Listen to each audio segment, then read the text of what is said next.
You're streaming CBS News Bay Area. And we are live on CBS News Bay Area. Today is a first alert weather day, and we have been tracking an atmospheric river all afternoon. Thanks for joining us today. I'm Ann Makovic. Some good news. All evacuation orders have been lifted in Santa Cruz County, and the National Weather Service has canceled its flood advisory for the Bay Area. There are still some evacuation warnings in effect right now in Sonoma County. Those are for low-lying areas along the Russian River from unincorporated Healdsburg to Jenner. Let's bring in meteorologist Darren Peck, who has been watching this and keeping us posted the entire time. It looks like, are we almost done? Yeah, we're like 80. We're still about 80% done with the rain. Okay. Before we get there, sorry, also want to talk about the earthquakes that we've seen. It's been a very busy day. There's a lot going on. In the CBS News Bay Area newsroom, because we had a series of earthquakes all around Hayward, the largest coming in just before 2 o'clock at a 3.7, and Darren has been tracking that for us as well. So I want to put these on the map so we can get it kind of our reference around where this is on the Hayward Fault, and then also talk a little bit about the sequence, because, you know, it wasn't just one. There were three. And they were progressive. So the first thing we'll do is let's get our bearings on here. Hayward Fault, right through the East Bay. So this is the San Andreas is by far the most notorious fault in California, and certainly here in the Bay. And that's the one that goes just off the coast. I'm going to show you the map with the faults in a second. But this one happened on the Hayward Fault, and I just am going to bring up a map for a little more perspective on this. So we get our bearings on here. There's two ways we're looking at the map on here. The light shades of blue show you where these were felt. So first and foremost, these were felt very lightly. There are no reports of damage from any of this. These are well below 4s. You would not expect to get any damage from earthquakes of this magnitude here in the Bay. But you would expect to feel them. And that's what this map is showing you, color-coded. It's light blue on here. Here's the epicenter. More on that in a second. We'll pull out a little more detail. But the areas in light blue on here correspond to a Keon with shaking intensity. So these are all well into the weak category. So you've got the San Andreas Fault on here. That's the one that goes along the coast. Let's go find the three that happened today over here in the East Bay. So you can see the Hayward Fault. So this happened right on the Hayward Fault. And there are several in here. There's about 5, actually, that have been recorded over the course of the last, coming up on, say, 7-8 hours. But there are 3 notable ones, and the sequence went progressively. So 503 was the first one at 2.7, barely felt. Then this one got a lot more people's attention. Right before noon, it was a 3.4. And then just as we were getting ready here to go on at 2 o'clock to talk about the atmospheric river, we had a 3.7. We didn't feel this one here. And we're in downtown San Francisco. Nobody in this building felt it, but you could see from the Did You Feel It map, it was felt in other places. So a little cluster like this, the Hayward Fault is probably the most significant fault in the Bay Area when it comes to our risk potential.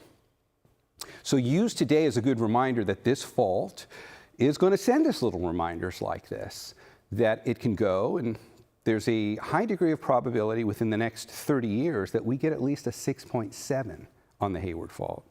So while we cannot do predictions for earthquakes in terms of giving you a time, date, and place of when to be ready, we can say there is a high degree of certainty that at some point within the next 30 years, this is the most likely fault that will deliver the next significant earthquake in the Bay. So today's just a little kind of a check-in on that. There's no reason to take anything serious away from the fact that they were 3 and that they were progressive and in intensity. That does not give us any cause of concern that there's more coming. But on the flip side of that, don't be surprised if you do feel a little more shaking in the East Bay, and we'll update you should any more of those occur. All right, let's get back to the storm and the issue at hand, which is today's rain. So we still have a flood watch in place for the entire Bay Area. This is different from what Ann was talking about. She was referencing flood advisories and higher degree issuances from a flooding standpoint, particularly down in the Santa Cruz Mountains. Right now, we're just looking at a flood watch in general for the Bay as a whole. And when we look at rainfall totals, this will kind of help explain why that is. Let's start up here in the North Bay. We're going to eventually walk this down to the Santa Cruz Mountains. But the first thing I want to do is start here.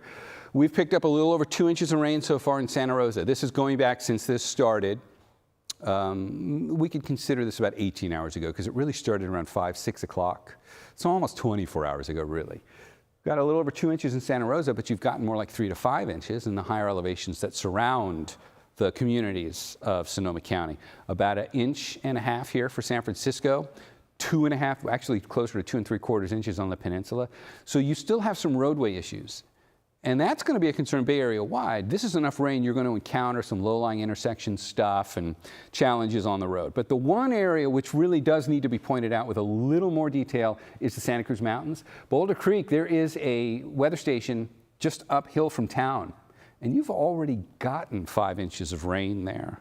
This is why this was a primary focus. That's kind of like our gauge to see how the watersheds through the Santa Cruz Mountains are going to be subjected to this one. The San Lorenzo River was a primary concern leading into the storm. We have gotten through the highest degree of risk and concern now. We do not anticipate the San Lorenzo to be a significant flood concern from this. That is good news, and that's recent from the National Weather Service. But we're all still in a flood watch. So even if you're in the Santa Cruz Mountains, near any of the smaller streams and creeks, just stay aware of your surroundings from now until we get to Saturday morning, because this is enough rain, it's all got to flow through the watersheds. And you could see some issues through time on this. All right, talking about the rain in terms of being through the worst of it, let's try and get some perspective on where we are with the last hour of live radar, because this will kind of give us our bearings on how this storm is behaving now. And when we look at just the last hour of it, we can see that we had our widespread rain over the North Bay, and that's kind of starting to clear a bit. Maybe some heavier cells there about to move over Marin. And this is a good example of what the next, say, honestly, 12 hours. We probably still have another 12 hours to go, where the radar probably won't be this covered over the bay, but you could see little cells like that that will continue to move through. Right now there's one over Marin, but there could be over any location Bay Area wide from now through tomorrow morning. Let's put it in a Futurecast and watch that. So what we're going to play forward, it's going to go kind of fast, is I'm going to start this from the early afternoon today, and I'm going to let the Futurecast play us all the way through to tomorrow morning.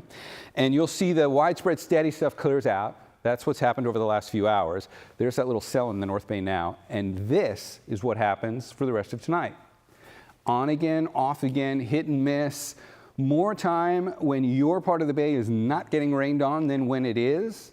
But every once in a while, a cell will move through, and everybody will get on again, off again showers from now until late tomorrow. Watch what happens here. That gets us past sunrise, and this is when it starts clearing out. So by the time we've gotten to like 10, pretty much done. That gets us through tomorrow. One other thing that we should talk about on here is the wind. And that's been a factor that has been pretty widely felt across the bay as a whole. So we still have some wind issuances from the National Weather Service. The areas that are kind of gold shaded along the coast here show you where we've had the potential for 50-mile-an-hour winds. In fact, if we take a look at how the wind speeds have behaved so far, we've seen the strongest of the wind that we're going to see.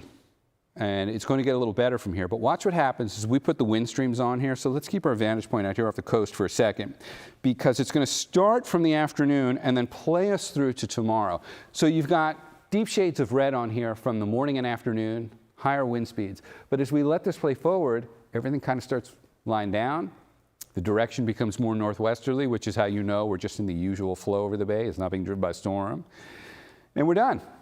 So the wind advisories are still in place, but we've seen the worst of the wind. Just know that within the next few hours, you could still get a gust up to around 25 or 30, which is enough. You could get broken branches and maybe some minor debris in roadways. So those are some things to be aware of. Big picture view on the radar. There's one other aspect to this storm that we still need to discuss, and that's the impact this could have on Southern California. So we're going to say goodbye to the local rain that we've already looked at. Look how the storm's put together. See the area of low pressure here?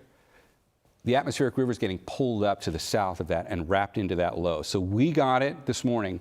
LA is now getting it into the afternoon. We need to wait for this kind of engine of the storm up here to finally kick inland before this rain stops. In other words, you can see it now. There's the atmospheric river at this point pointed right at LA. That was the heavy and widespread rain we were getting last night and early this morning. That has now marched southward, and now by late afternoon, it's just now focused on Southern California. And that now becomes a concern for all the burn scars. Look at the rain here. It's kind of like a direct hit. It's a couple of different ways to look at this. we can color in the areas of greatest concern, but this we've known for a number of days now that the mountains down here in Southern California had a higher likelihood of experiencing flash flooding, but it's not just flash flooding. This could lead to debris flows, which is kind of a different categorization. This is not simple mudslides. A debris flow is where entire slopes of hills come down, including whole trees, boulders, cars, anything that gets stuck in it. And it comes down at a rate of speed that there is no getting out of the way. It's totally different. This happened in Montecito about 4 years ago, and it was national headlines. It could happen in Southern California today because of the vulnerability from those two burn scars. Take a look at the Futurecast on here. Look at the time. So they're just now getting into the heart of the plume of this atmospheric river. Heaviest rain for them. We just went ahead to 6 o'clock, and it's still going. For perspective on here, here's downtown LA. Eaton Fire sits right about here. Palisades Fire sits right in through here. So those two regions are under widespread, steady, continuous rain for several hours. And then we get into the afternoon, late afternoon and early evening after sunset. And now the isolated cells show up with thunderstorms embedded in them. And those could also be problematic on their own. They're really not out of the woods until we get to tomorrow, probably sunrise.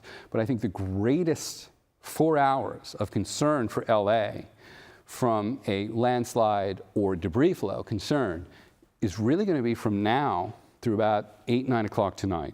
So a lot of preparations down there, and hopefully we don't end up with anything to report on from this, but we'll be watching it, as will every national outlet, and of course our sister station down in LA is all hands on deck for this. All right, that's the headline down there, and so we're almost done with our share. The way I've been saying it is we got 80% of this storm out of the way for us. We've just got to get through like tomorrow morning. Okay, very good. Well, we definitely could use some time to dry out.